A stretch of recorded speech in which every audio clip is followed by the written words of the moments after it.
Hey there, YouTube. It's Petey Two Finger. We're going to be talking about electronics hobby stuff, soldering, the tools that I like to use.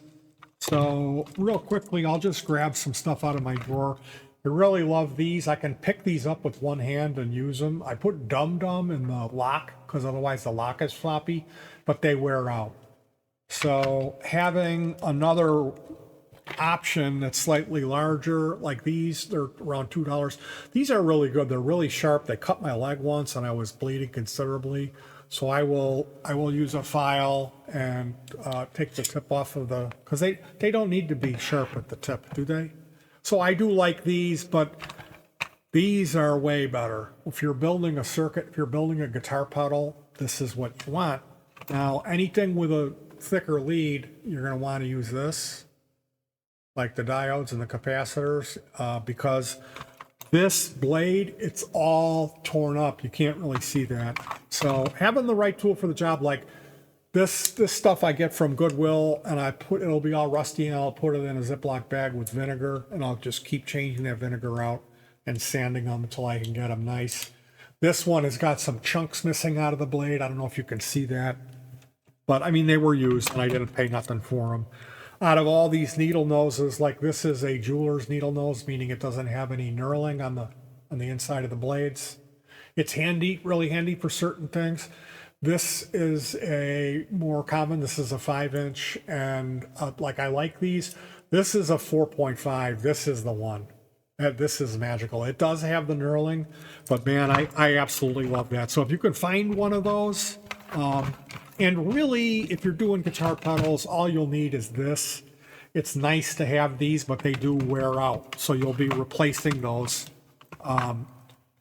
every so often, depending on how much you use them. These are new. These are really nice, but they're forced really wide, and they're not easy. It's I like being able to pick it up with one hand and get it into this position really quickly. And that's not the case with this, because it's like I would have to try to modify the spring steel.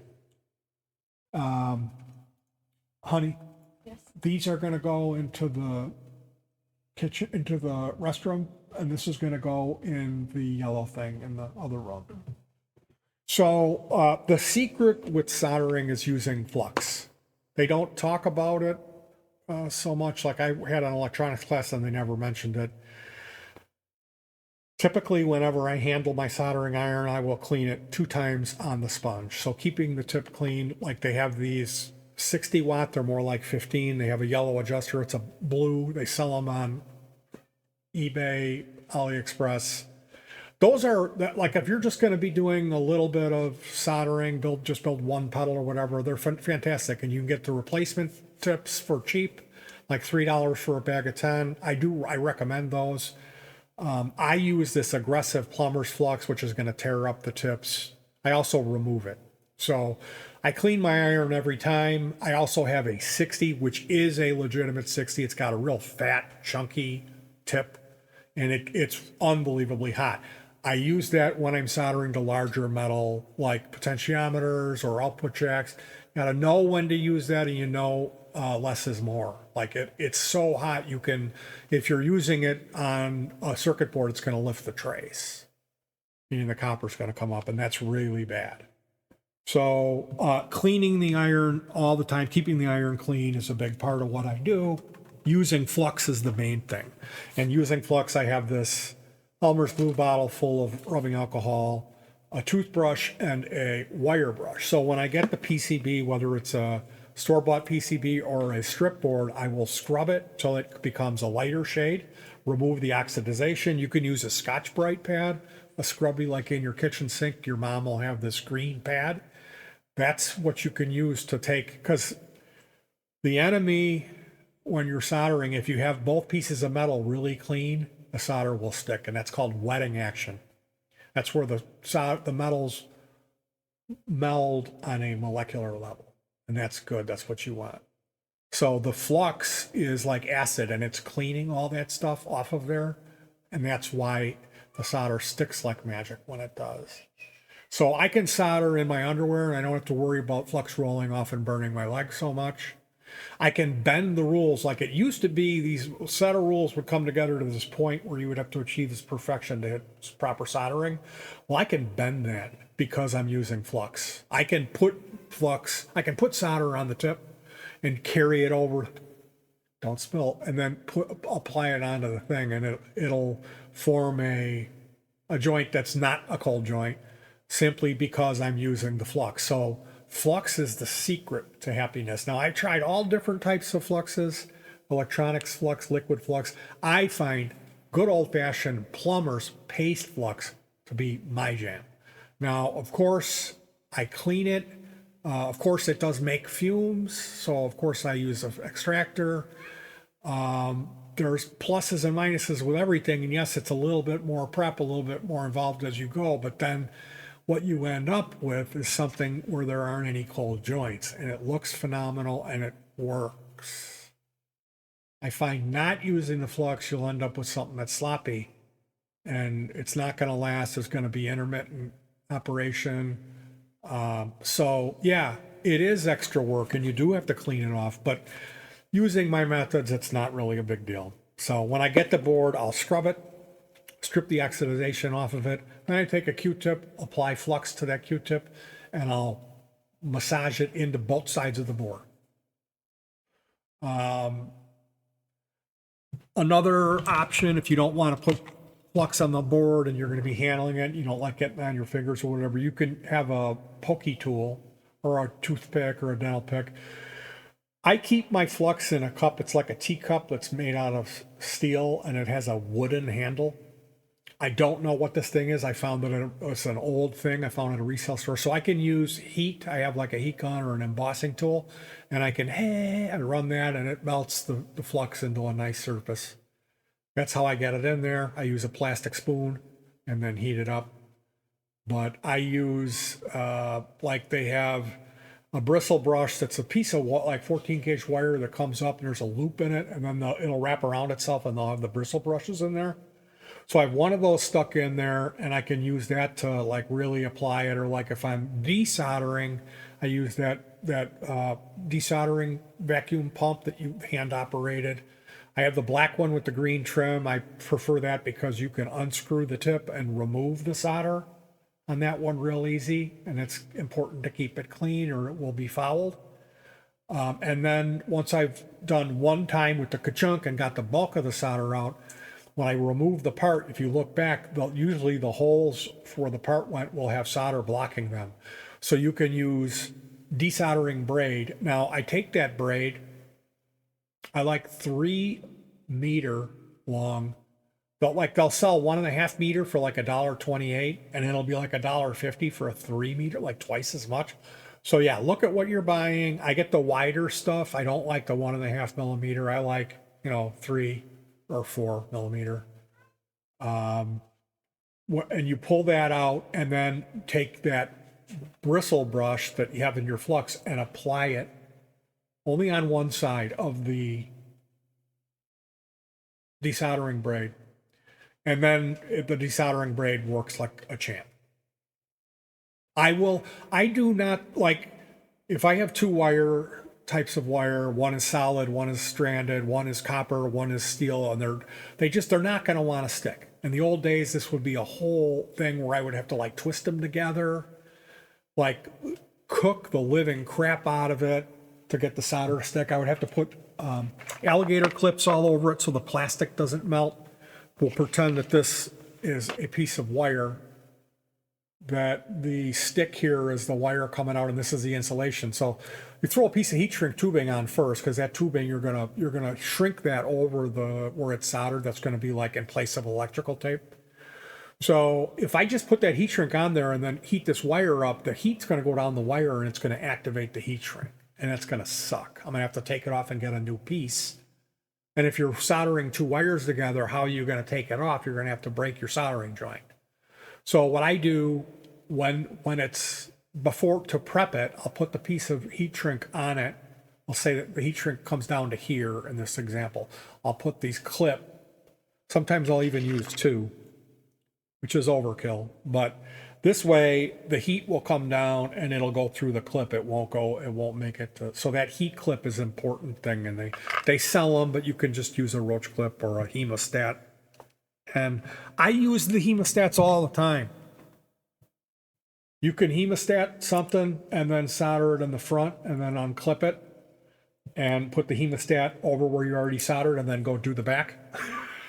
It works. Having the stuff stay in position and not move is a huge part of the battle when you're soldering. So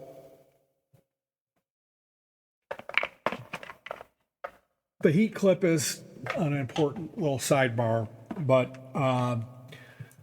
ultimately, when I get the PCB, I'll clean the oxidization off of it with this or a Scotch-Brite, and then I'll take a Q-tip, I'll dip it in my flux, and I'll massage that into both sides. If you have through hole, there'll be a hole, and then you're inserting resistors, capacitors, whatever. That's the through hole component that'll come through. You can dip your tool into the flux and put a little goober on the wire, and then put your iron on it, and that'll heat it up, and it'll go down and melt, and it'll run all around the hole, the outside of the hole, and on the lead. So it's all treated with just a small amount. And the reason you want to use a small amount is the stuff is nasty. It's not good for the environment. It does create fumes, so you got to use a fan. So use more in the first place, and it's less smoke coming up, and then it's less to clean up. So like I said, I'll put it on the board, I'll put it on the part, and then the solder, it just sticks like nobody's business. The solder it just sticks. So yes, it is extra steps. Yes, you do have to clean it up. But on the other side of it, if you've ever soldered without flux and seen how the stuff just refuses to stick, you'll real quickly be like, oh, this is the answer. And you'll adapt your own methods in your system into using it. So scrubbing the stuff, keeping the PCB near a fan, and then when I've got it all populated, like if it's a Vero, you work from right to left, so you'll have all different stages where the solder dried at separate periods of time in one line. So when I'm done, I'll go through and I'll look at it. I'll see where I missed some spots or maybe where I had too much. And I'll lay my iron on sideways and use the tip to go through and remelt the entire row. And then it all dries at about the same time and it looks phenomenal. And then when you've gone through and done that for the whole board, let's say it's 9 rows, so you heat it up 9, and then it'll all dry. And then you scrub it with this, hit it with the alcohol and clean it. And one of my people on YouTube, Heavy Metal ATC, in his video said, I don't do robotic soldering like PETEY does. PETEY does this perfect soldering. And it's like if he saw how quickly I do my through hole, how I populate my board, and how careless I am, because I know I'm not going to populate it and then plug it in. I'm going to populate it. I'm going to go back and look for problem areas where there's too much, remove it. Where there isn't enough, add it. Then I'm going to go through the whole thing and reheat everything to make it look phenomenal. And in between every step, I'm splashing alcohol on here, hitting it with one or two of these brushes, which makes it really look wonderful and removes all the other BS and flux excess. And then I'll hold it in front of a space heater or a hair dryer or whatever. You know, like when I'm done, I'll tap it at an angle. Like I'll have the board at an angle with a piled up paper towel. I'll hose it down from the top and it'll start running. And then I'll take this and encourage it, do it again, get it all washed out, tap it on its corner. I'll take my glasses off, go up where the chip socket is and blow, and it'll all come flying out of there. After I've tapped it and it's reasonably starting to dry, I'll use an additional, like a fan, or I have a space heater down here. I'll just run it in front of, a foot away from the space heater for 20 seconds. I'm not right up there cooking it. It's kind of common sense. But after you've done that and polished the solder and reheated it, it does look really nice compared to the other end of the deal. And then the other end of it is, I I don't put power to these circuits until they're already like really been gone over and cleaned and looked at with proper lighting and magnification in some cases. So inspecting it with the proper light and the magnifying tool, like I have a jeweler's lamp, I have a dentist lamp that has its own base that's really nice. We got at Goodwill. Cleaning it up with the IPA, drying it off with a little encouragement from a hairdryer or whatever I got in front of me. The re-inspection. And then at that point, my confidence is high enough for me to apply power and do the final test. So using tools like a dental pick or pokey tool to apply the flux, less is more, not overdoing it. But I don't skip this step. In my experience, it's not a time saver to skip the flux. Unless, of course, I have two foreign pieces of wire, different types of wire. I already stripped them, twisted them, put the flux on it, melted the flux with the iron, and then I'll have a piece of solder wrapped around one of my fingers, and I'll go ahead and tin them.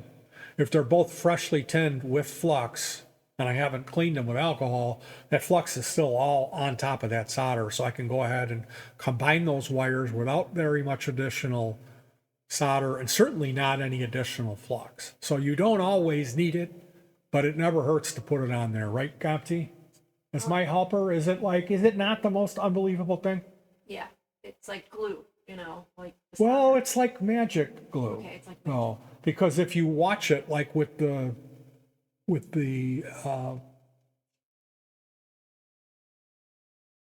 desoldering braid. Without it, the solder will only stick in the area where the iron is. With it, it'll go all the way up to the end of where the flux was. It'll literally wick the solder up.